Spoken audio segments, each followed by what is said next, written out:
I will be today talking to you about my journey overall, and I hope by the end of this talk, you would have some takeaways which would inspire you in your daily life. So I'll just get started. Have you ever noticed that whenever we participate in a competition like that, a business plan competition, or if when we start to make a business plan, I myself participated in such an competition about 12 years ago, and the idea I pitched there was about helping people reverse their diabetes. It sounds so grand, so life changing. It sounds like I'm there out there trying to change the world. My first venture was sandwiches, which we started when we were studying in IMT Ghaziabad.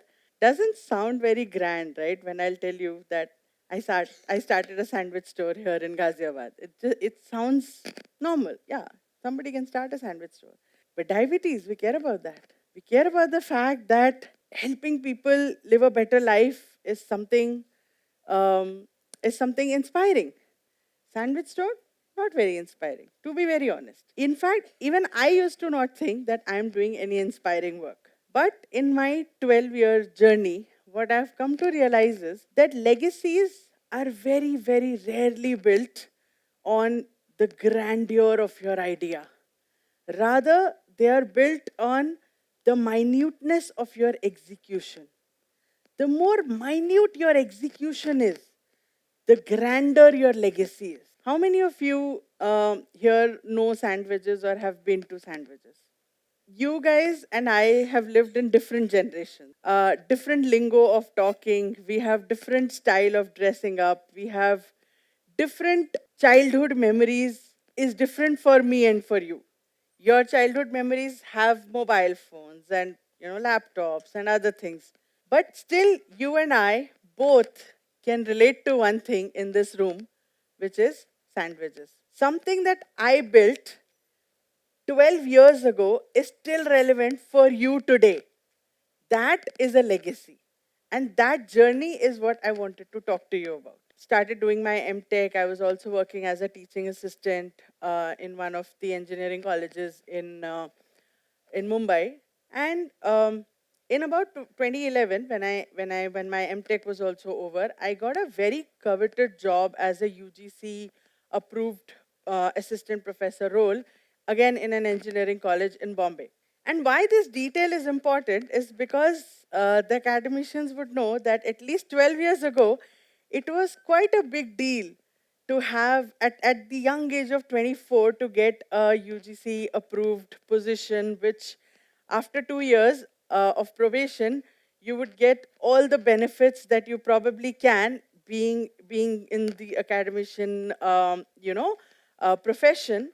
And you are sort of celebrated in your small little universe that you are, and you are pushed and you are told that wow, you've done something good, you've achieved something good. I used to love my job. I used to be proud of the fact that in a department, in the whole computer science department of probably 20 lecturers, there were 5 of us who were UGC approved, who were actually not contractual. We were permanent there. I used to love this fact. I used to be proud of myself for it. And I probably wanted to do it for the rest of my life. Till one day I decided to leave it. And that day in my life also came like this. One of my friends actually tried to dismiss my dream, saying this in my whole entire MBA. He was doing MBA at that time, and he said, my whole entire MBA batch, there would not be even 10 students wanting to be an entrepreneur. Why do you want this so much? From what I got from that was, oh, MBA students have entrepreneurial spirit. 10 is a huge number, man. I have not found one. Let me go to an MBA college now. I'll crack CAT. So he tried dismissing me again, saying, yeah, CAT, though, I mean, it's just round the corner now. We are in August, and it will happen in October, November. How will you prepare so fast? I had to prepare so much. I'm studying in NMIMS. I had to prepare for a year. I was like, no problem. I'll prepare. I'll do it. And I did it. August season is like full-on monsoon season in Bombay. In that rainy season, I used to every day like end my job at 5 p.m., go to classes where I used to study till 9 p.m. And that's how I spent my next 3 months preparing. And because I used to love my job, I did not for even 1 second not pay attention to my job. My first priority was that whatever I'm doing at this point of time, for my dreams, I will not sacrifice my present. I will sacrifice my sleep. I will sacrifice the time I spend with my friends. I will sacrifice everything else, but I will not sacrifice my job, my thing that gives me this identity today. And I actually cracked it. I got 96.8 percentile in CAT, and after that I started preparing for my GD, PI. I cracked IMT Ghaziabad, and I came. And you would have noticed one thing, that the plan had actually shifted a little bit. A temporary snag in the plan. The plan was to start my own venture. Couldn't find people to do that with me. So the plan temporarily shifted to, let me do MBA, maybe I'll find someone there. I had no idea whether I would even get into an MBA college, forget finding someone there to start a venture with, forget getting successful at it. The minuteness of that action, I did not realize it at that point of time. Planning exact every small thing about what would be at sandwiches, what product we want to serve, how we want to serve it, who we want to serve, who is the target market, so whatever we were learning in our classes, we were actually day to day applying it. Okay, we learned this there. Let us try to apply it and see if we get some benefit. We officially started sandwiches in our internship period between, like, after our first year, before our second academic year started. When you get an idea, it's just sometimes not up to you to implement it. We had to convince our college to let us do it beyond the internship time. So college was very supportive. Because we started an internship period, they were very proud that a few students have tried to do something different. This was happening for the very first time, even in the history of IMT Ghaziabad. So when push came to shove, even they didn't know in most situations how to let this be or how to react to this. For instance, my co-founder wanted to opt out of placements. In 2014, this was unheard of. You don't go to MBA college to opt out of placements. What would the placement department tell to their board members? That one person has opted out. So what if he wants to be an entrepreneur? He can't opt out of placements. That was a discussion that he had with the placement committee. The placement committee finally let it go because he was so passionate about his entrepreneurial dream. What I'm trying to get here is, a lot of times when we think about starting a venture or giving life to an idea, we think about what all we would do and it would go right.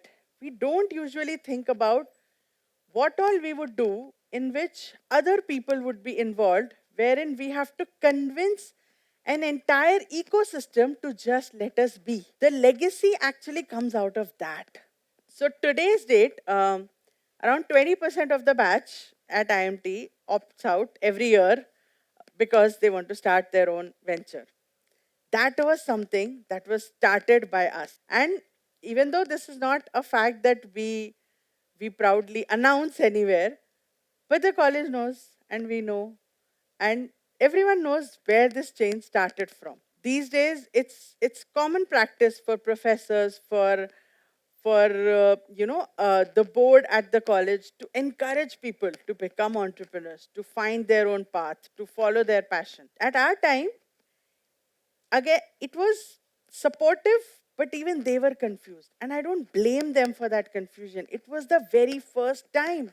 And that's what made it special, to actually go out and do things for the very first time. I was telling my teammate just 5 minutes ago that in IMT, I was known only for this one thing, that these two people are always always coming to the professors or to the board with some new request that probably might or might not get approved. And that's how we created our legacy, by actually paving our way with small execution.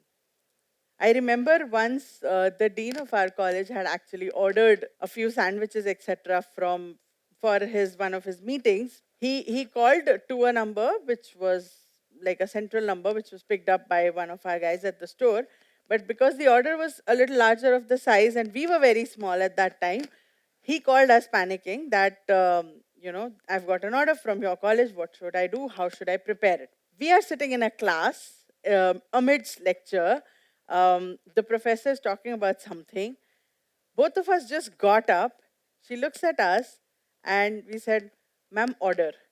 She didn't know what to say, but she was fortunately or unfortunately, we were in a professor's class who had been always supportive about us, who had been there in our corner from day one. Even though she did not know how to react, all she did was, "Okay, go." And we went and we served that order. And later it turned out that it was for a couple of board members, etc., who started finally noticing us after that. So, very small things that you do on a day to day basis, which we probably might think that, this is not going to matter.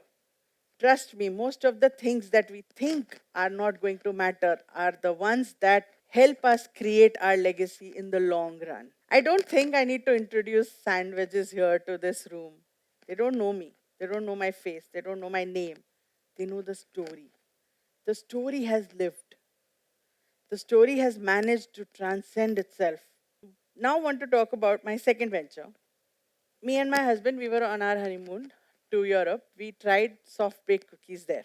And it was like a light bulb moment for me.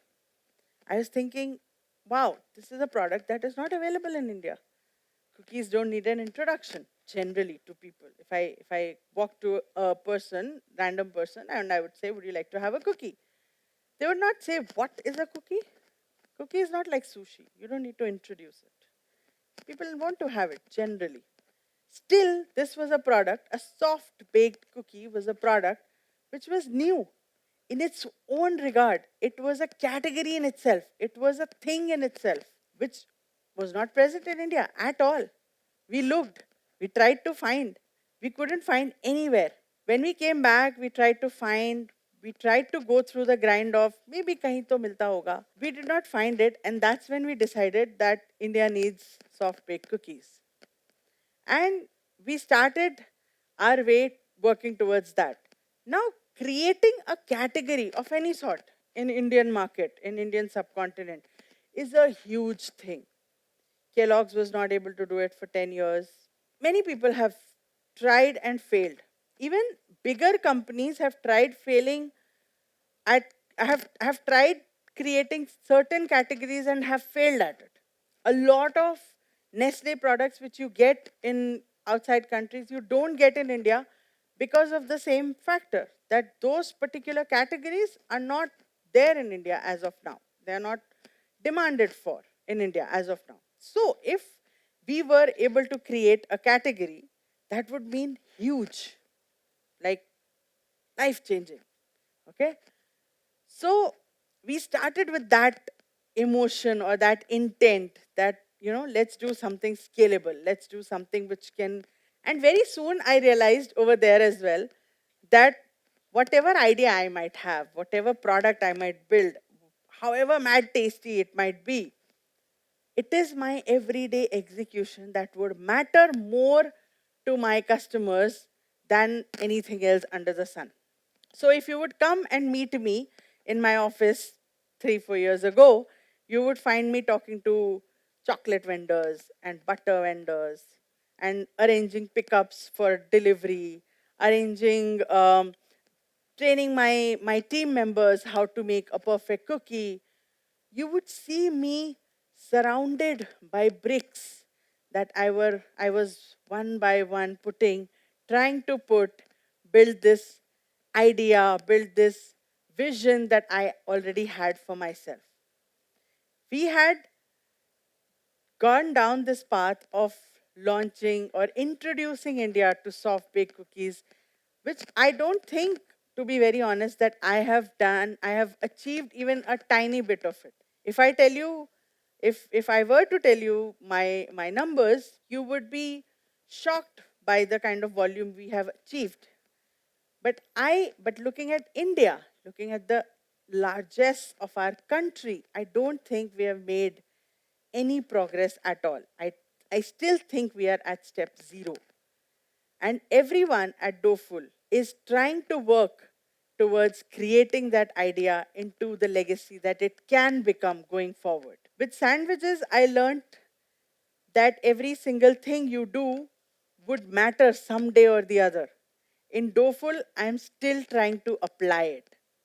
It's been 7 years that I've been running this company. I still think that we are still getting our bearings. We are still trying to understand what works, what doesn't work. Where can I add value to the best? Which small thing am I missing? Am I missing a certain kind of packaging? Am I missing how I can serve this better to my customer? Am I missing how we talk to our customer? Every small thing is up for discussion, is up for improvement. And that's what we will continue to do to build Dohful.